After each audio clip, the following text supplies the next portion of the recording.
Hello साथियों, नमस्कार। आपका स्वागत है डीएनएफ एग्ज़ाम बोरियस में। आज यूपी पुलिस भर्ती थी एग्ज़ाम के जो प्रैक्टिस सेट है वो 13वां प्रैक्टिस सेट है। इससे पहले हम 12 प्रैक्टिस सेट कर चुके हैं। अगर आप उनसे नहीं जुड़े हो तो इसको कंप्लीट करने के साथ साथ आप उनसे भी जुड़िए। और हम आपको बताएं भी इस प्रैक्टिस सेट का फ़ायदा क्या है। आप इस प्रैक्टिस सेट को पूरा कंप्लीट कीजिए और इसका एक पीडीएफ मैं देता हूँ इसी प्रैक्टिस सेट की, तो वो सेम हैंड राइटिंग नोट्स की पीडीएफ मिलती है आपको। तो इसको पूरा कंप्लीट करने के बाद आप एक बार उसको पढ़ लीजिए, फिर 2 दिन बाद आप उसको फिर पढ़ लीजिए, फिर उसके बाद आप देखना ये आपके क्वेश्चंस आपके माइंड में अपने आप स्टोर हो जाएंगे। तो हम आपको बताएं कि जब तक एग्ज़ाम होगा तब तक हमारे पास जीएस के ढेर सारों प्रश्नों का संग्रह होगा। तो बिना किसी देरी के हम शुरू करते हैं। और ये प्रैक्टिस सेट जो है 13वां प्रैक्टिस सेट, ये 12 प्रैक्टिस सेट जो हमने अभी तक किए हैं उनका एक रिवीजन है। तो जो क्वेश्चंस उनमें हैं वही क्वेश्चन इसमें हैं। तो आप देखिए अपना कितना स्कोर आपका बनता है और जितना बने वो कमेंट में करना। तो चलिए शुरू करते हैं बिना किसी देरी के। पहला क्वेश्चन है, भारत में राज्यों के राज्यपाल की जो न्यूनतम आयु होती है, न्यूनतम आयु वो कितनी वर्ष होती है? तो 35 वर्ष होती है। राज्यपाल हो या राष्ट्रपति हो, ये कितनी वर्ष होती है? 35 वर्ष होती है। और नियुक्तिकर्ता कौन है? तो राष्ट्रपति करता है, लेकिन किसकी? पीएम की सलाह पर करता है, आर्टिकल 155 में। और राज्यों का एक राज्यपाल होगा, ये किस में है? तो आर्टिकल 153 में है। दूसरा क्वेश्चन है कि भारतीय संविधान में किस अनुसूची में दल बदल कानून है? तो दल बदल कानून जो कि है जो 10वीं दा से दल और दा से 10वीं अनुसूची, तो कितने है? तो 10वीं अनुसूची में है। और ये 10वीं अनुसूची कब जोड़ी गई? तो 52वां संविधान संशोधन 1985 में जोड़ी गई। हम ये जितनी अनुसूचियाँ हैं वो पिछली क्लासों में करा चुके हैं। तो आगे देखते हैं दूसरी अनुसूची में क्या। पहली अनुसूची में क्या है? भारत राज्यों का एक संघ है। दूसरी अनुसूची में क्या है? वेतन और भत्ते हैं। तीसरी अनुसूची में क्या है? तो शपथ है। चौथी अनुसूची में क्या है? तो राज्यसभा की सीटों का आवंटन है। आगे देखते हैं तीसरा क्वेश्चन है, भारत के पीएम के सेवानिवृत्त होने की आयु सीमा क्या थी? तो भारत के पीएम जो हैं उनकी यानी कि रिटायरमेंट की कोई आयु है? नहीं, उनके रिटायरमेंट की कोई भी आयु नहीं है। चौथा क्वेश्चन है, भारत का प्रथम गवर्नर जनरल कौन था? तो भारत का प्रथम गवर्नर जनरल वॉरेन हेस्टिंग था। और भारत का पहला गवर्नर कौन है? सॉरी गलत लिख दिया यहाँ पर। बंगाल का प्रथम गवर्नर कौन है? तो ये क्लाइव है। और बंगाल का प्रथम गवर्नर जनरल कौन है? तो ये वॉरेन हेस्टिंग है। और भारत का कौन है? तो विलियम बेंटिंक है।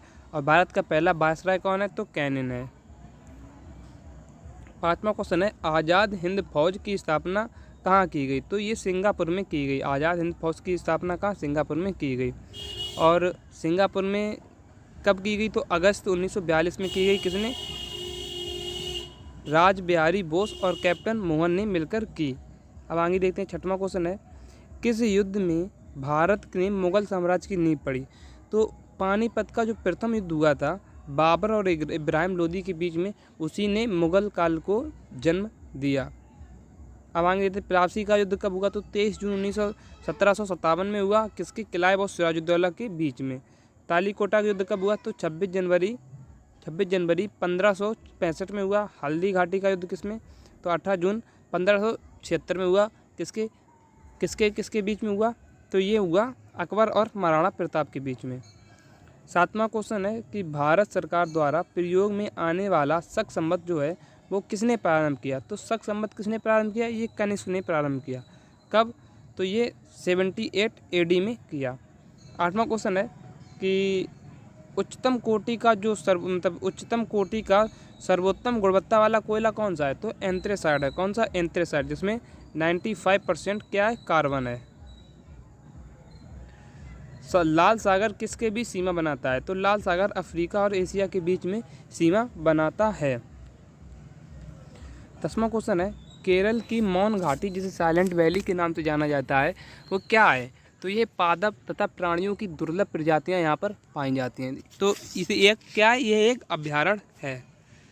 11वां क्वेश्चन है कि भारतीय मानक समय किस रेखांश पर अपनाया गया है? तो 82.5 रेखीय अंशान यानी कि ईस्ट पूर्वी अक्षांश पर। और भारत के कितने राज्यों से गुजरता है? तो ये 5 राज्यों से गुजरता है। उत्तर प्रदेश, मध्य प्रदेश, छत्तीसगढ़ और उड़ीसा और आंध्र प्रदेश। 12वां क्वेश्चन है, मुद्रा के मूल्य और अर्थव्यवस्था की कीमतों के बीच क्या संबंध है? तो उल्टा संबंध है। क्या उल्टा संबंध? CRR का पूर्ण अर्थ क्या है? तो कैश रिजर्व रेशियो है, नगद आरक्षित अनुपात। मानव विकास सूचकांक किसके द्वारा निकाला जाता है? तो UNDP के द्वारा निकाला जाता है। किसके? UNDP के द्वारा। 15वां क्वेश्चन है कि श्वेत क्रांति का संबंध किससे है? तो श्वेत क्रांति का संबंध डेयरी विकास से है, जिसे ऑपरेशन फ्लड भी कहा जाता है। और वर्गीस कुरियन, जो श्वेत क्रांति के जनक किसे माना जाता है? तो वर्गीस कुरियन को माना जाता है। White revolution. 16वां क्वेश्चन है, किस कोशिकांग को कोशिका के प्रोटीन का कारखाना कहा जाता है? तो किसे कहा जाता है प्रोटीन का कारखाना? तो राइबोसोम को कहा जाता है। और कोशिका का पावर हाउस किसे कहा जाता है? तो माइटोकॉन्ड्रिया को कहा जाता है। NaCl रासायनिक सूत्र है किसका है? तो ये नमक का रासायनिक सूत्र है। किसका? नमक का। अमोनिया क्या है? NH3 है अमोनिया। मार्स गैस का प्रमुख घटक क्या है? तो मीथेन है, मीथेन। मार्स गैस क्या? H2S plus CO2। और मीथेन गैस और कहाँ? दलदली इलाकों में पाया जाता है। आगे देखते हैं। 19वां क्वेश्चन है, एक वस्तु की गतिज ऊर्जा और स्थितिज ऊर्जा का योग को क्या कहा जाता है? तो इसे क्या कहा जाता है? इसे यांत्रिक ऊर्जा कहा जाता है। क्या? यांत्रिक ऊर्जा कहा जाता है। आगे देखते हैं। 20वां क्वेश्चन है, प्रकाश बल्ब का फिलामेंट बनने के लिए किस धातु का उपयोग किया जाता है? तो टंगस्टन का उपयोग किया जाता है। क्यों टंगस्टन का उपयोग क्यों किया जाता है? क्योंकि इसका गलनांक जो है वो 3400 डिग्री सेंटीग्रेड होता है। अन्य किसी धातु का इतना गलनांक नहीं होता है। और जो हीटर अपने घरों में इस्तेमाल किए जाते हैं, इसमें क्या? नाइक्रोम का तार का उपयोग किया जाता है। किसका? नाइक्रोम के तार का। आगे देखते हैं। 21वां क्वेश्चन है, काबुल नामजाओ जो राष्ट्रीय उद्यान है वो कहाँ पर है? तो ये मणिपुर में है। और ये विश्व का एकमात्र तैरता हुआ राष्ट्रीय उद्यान है, जो किस पर है? लोकटक झील पर है। किस पर? लोकटक झील पर स्थित है। अगर हम बात करते हैं, 22वां क्वेश्चन है कि सर्च इंजन क्या है? जैसे कि हम मोबाइल पर किसी भी चीज़ को सर्च करते हैं, तो जो जिस चीज़ पर सर्च करते हैं वो कितने, तो सर्च इंजन कौन कौन से हैं? जैसे गूगल हुआ हमारा, बाइडू हुआ, याहू हुआ, इंडेक्स हुआ, ओमामू हुआ, क्यूमामू हुआ, रेडिट हुआ, डकडगो हुआ, आस्क हुआ, ALU हुआ, चाचा.com हुआ और एप्स हुआ। ये कैसे हैं? तो ये हमारे सर्च इंजन है। 23वां क्वेश्चन है, किस वर्ष में विदेशी विनिमय प्रबंध अधिनियम FEMA प्रभावी हुआ? तो कब प्रभावी हुआ? तो ये 2000 में प्रभावी हुआ, 1 जनवरी को। और फेरा जो है, फेरा एक्ट कब का है? तो ये 1973 का है। और ये लागू कब हुआ? तो 1974 में लागू हुआ। 24वां क्वेश्चन है, कौन सी नहर बाल्टिक सागर को उत्तरी सागर से मिलाती है? तो कौन सी? कील नहर मिलाती है। और स्वेज नहर क्या करती है? तो ये भूमध्य सागर को लाल सागर से अलग करती है। भूमध्य सागर को लाल सागर से जोड़ती है। और अफ्रीका को, चलिए आगे देखते हैं। 25वां क्वेश्चन है, क्रो नहर किस देश में स्थित है? किस देश में? तो थाईलैंड में है। और थाईलैंड में क्या? मेकोंग नदी, आप कभी मत भूलना। दक्षिण पूर्वी एशिया की सबसे लंबी नदी कौन सी है? मेकोंग नदी है। 26वां क्वेश्चन है कि पृथ्वी के घूर्णन की गति कितनी है? तो पृथ्वी के घूर्णन की गति है कितनी? 28 किलोमीटर पर मिनट या 1667 किलोमीटर प्रति घंटा की रफ्तार से।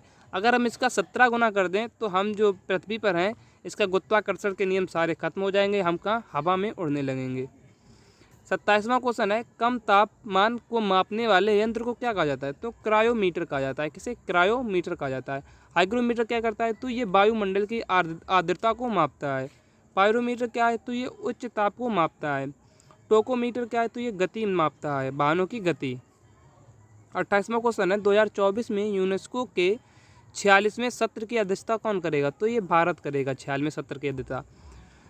29वां क्वेश्चन है, उत्तर प्रदेश के किस जिले में हनुमान गढ़ी के लड्डू को GI टैग मिला? किसके? अयोध्या के लड्डू को GI टैग मिला।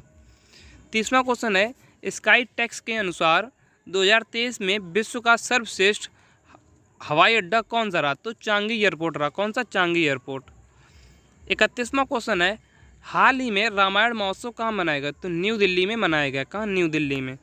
32वां क्वेश्चन है, विश्व आर्थिक मंच की 54वीं बैठक कहाँ प्रारंभ हुई? तो ये कहाँ प्रारंभ हुई? ये दावोस में प्रारंभ हुई। 33वां क्वेश्चन है, 27वें राष्ट्रीय युवा महोत्सव का उद्घाटन कहाँ हुआ? तो ये कहाँ हुआ? ये नागपुर में हुआ। 34वां क्वेश्चन है, पीतल की मूर्तियों के लिए कौन सा नगर प्रसिद्ध है? तो कौन सा नगर प्रसिद्ध है? तो ये मथुरा प्रसिद्ध है। किसकी? पीतल की मूर्तियों के लिए। आगे देखते हैं। 35वां क्वेश्चन है, गोस्वामी तुलसीदास का जन्मस्थली कहाँ मानी जाती है? तो राजापुर को मानी जाती है। 36वां क्वेश्चन है, भीतर गांव का प्रसिद्ध मंदिर कहाँ स्थित है? तो ये भीतर गांव का प्रसिद्ध मंदिर कहाँ स्थित है? ये कानपुर में स्थित है। और 37वां क्वेश्चन है, महावीर स्वामी अभ्यारण्य प्रदेश के किस जिले में है? तो ये झांसी के जिले में, झांसी में है। और 38वां क्वेश्चन है, लाख बहोसी पक्षी अभ्यारण्य उत्तर प्रदेश के किस जिले में स्थित है? तो ये कन्नौज में स्थित है। कहाँ है? कन्नौज में। तो जो 38 क्वेश्चन थे रिवीजन के लिए, तो इसका यहीं पर समाप्त होते हुए, और इसकी जो PDF चाहिए तो वो मेरे Telegram channel DNS exam board पर अपलोड हो जाती है, तो आप वहाँ से डाउनलोड कर सकते हैं। तो मिलते हैं कल एक नेक्स्ट वीडियो में। जय हिंद, जय भारत।